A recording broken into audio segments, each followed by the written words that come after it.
ಹಾವೇರಿ ಲೋಕಾಯುಕ್ತ ಘಟಕದಲ್ಲಿ ಇನ್ಸ್ಪೆಕ್ಟರ್ ಆಗಿ ಕರ್ತವ್ಯ ನಿರ್ವಹಿಸುತ್ತಿದ್ದಂಥ 2003ನೇ ಬ್ಯಾಚ್ನ ಪಂಚಾಕ್ಷರಿ ಸಾಲಿಮಠ್ ಇವರು ಬೆಳಗಾಂ ಜಿಲ್ಲೆಯ ಮುರುಗೋಡು ಸ್ಥಳಕ್ಕೆ ಸೇರಿದಂಥವರಾಗಿದ್ದಾರೆ. ವೀರಯ್ಯ ಮತ್ತು ಪಾರ್ವತಿ ದಂಪತಿಗಳ ಸುಪುತ್ರ.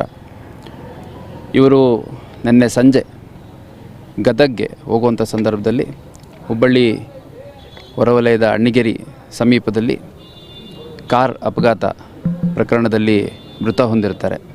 ಅವರ ಪಾರ್ಥಿವ ಶರೀರವನ್ನು ಈಗ ಕಿಮ್ಸಿಂದ ಮೂವ್ ಮಾಡಿ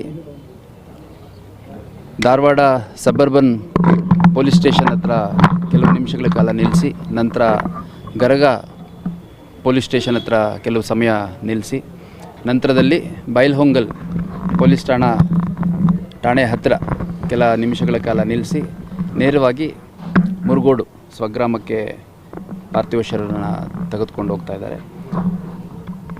ಇವರು 2003ನೇ ಬ್ಯಾಚ್ನ PSI ಆಗಿದ್ದು ಹುಬ್ಬಳ್ಳಿ ಧಾರವಾಡ ಸೇರಿದಂತೆ ಗುಲ್ಬರ್ಗ ಹಾಗೂ ಬೇರೆ ಬೇರೆ ಜಿಲ್ಲೆಗಳಲ್ಲಿ ಕರ್ತವ್ಯ ನಿರ್ವಹಿಸಿದ್ದಾರೆ. ಭಾಳ ಒಳ್ಳೆಯ ಅಧಿಕಾರಿ, ಪ್ರೊಫೆಷ್ನಲಿ ಕೂಡ ಪರ್ಸ್ನಲಿ ಕೂಡ.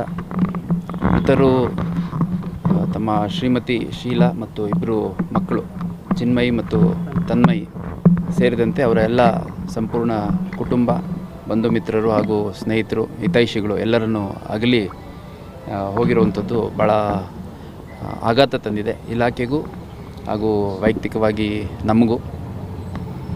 ಈ ಹಿಂದೆ ಹುಬ್ಬಳ್ಳಿ ಧಾರವಾಡದಲ್ಲೂ ಕೂಡ ಎಲೆಕ್ಷನ್ ಸಂದರ್ಭದಲ್ಲಿ ಹುಬ್ಬಳ್ಳಿ ಸಬರ್ಬನ್ ಪೊಲೀಸ್ ಠಾಣೆಯಲ್ಲಿ ಕೆಲವು ಸಮಯಗಳ ಕಾಲ ಕರ್ತವ್ಯ ನಿರ್ವಹಿಸಿದರು.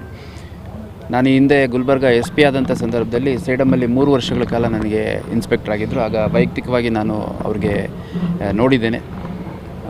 ಪ್ರೊಫೆಷ್ನಲಿ ತುಂಬ ಕಾಂಪಿಟೆಂಟು, ಕೇಪಬಲ್ಲು, ಒಂದು ತಂಡದ ರೀತಿಯಲ್ಲಿ ಪೊಲೀಸ್ ಠಾಣೆಯಲ್ಲಿರೋ ಎಲ್ಲ ಅಧಿಕಾರಿ ಸಿಬ್ಬಂದಿಗಳನ್ನು ತೆಗೆದುಕೊಂಡು ಹೋಗುವಂಥದ್ದು. ಅದೇ ರೀತಿ ಭಾಳ ಪ್ರಾಂಪ್ಟ್ ಆಫೀಸರು. ಅದ್ರ ಜೊತೆಗೆ ಅವರು ಆರೋಗ್ಯ ಕಾಪಾಡ್ಕೊಳ್ಳುವಂಥದ್ದು ಇರ್ಬೋದು, ಫಿಟ್ನೆಸ್ ಇರ್ಬೋದು, ಟರ್ನಪ್ ಇರ್ಬೋದು, ಎಲ್ಲ ತುಂಬ ಶಿಸ್ತುಬದ್ಧವಾಗಿ ಇದ್ದರು. ಎಲ್ಲ ಸ್ನೇಹಿತರು ಮತ್ತು ಇಲಾಖೆ ಅಧಿಕಾರಿ ಸಿಬ್ಬಂದಿಗಳು, ಸಾರ್ವಜನಿಕರು ಎಲ್ಲರ ಜೊತೆ ಭಾಳ ಒಳ್ಳೆಯ ಒಂದು ಬಾಂಧವ್ಯನ ಇಟ್ಕೊಂಡಿದ್ದರು. ನನಗೂ ಕೂಡ ವೈಯಕ್ತಿಕವಾಗಿ ಒಂದು ಅಪಘಾತ ಮತ್ತು ಸಾವು ಭಾಳ ಆಘಾತ ತಂದಿದೆ. ಹಾಗೂ ಮಕ್ಕಳು ತುಂಬ ಚಿಕ್ಕವರಿದ್ದಾರೆ. ಒಬ್ಬ 10th ಓದ್ತಾ ಇದ್ದಾನೆ, ಒಬ್ಬ 4th ಸ್ಟ್ಯಾಂಡರ್ಡ್ ಓದ್ತಾ ಇದ್ದಾನೆ. ಹಾಗಾಗಿ ಅಷ್ಟು ಚಿಕ್ಕ ಮಕ್ಕಳಿಗೂ ಯಾವ ರೀತಿ ಇದನ್ನು ತಗೊಳ್ತಾರೆ ಅನ್ನೋಂಥದ್ದು ಭಾಳ ಕಷ್ಟ ಆಗುತ್ತೆ ಇಮ್ಯಾಜಿನ್ ಮಾಡಲಿಕ್ಕೆ. ಅವರ ಈ ಒಂದು ಕಷ್ಟದ ಸಮಯವನ್ನು ಮೀರಿ ಆದಷ್ಟು ಬೇಗ ಅವರ ಒಂದು ಜೀವನ ನಾರ್ಮಲೈಸ್ ಆಗೋ ನಿಟ್ಟಿನಲ್ಲಿ ಹೋಗಲಿ ಅಂತ ನಾನು ಆ ದೇವರಲ್ಲಿ ಪ್ರಾರ್ಥನೆ ಮಾಡ್ತೇನೆ. Thank you.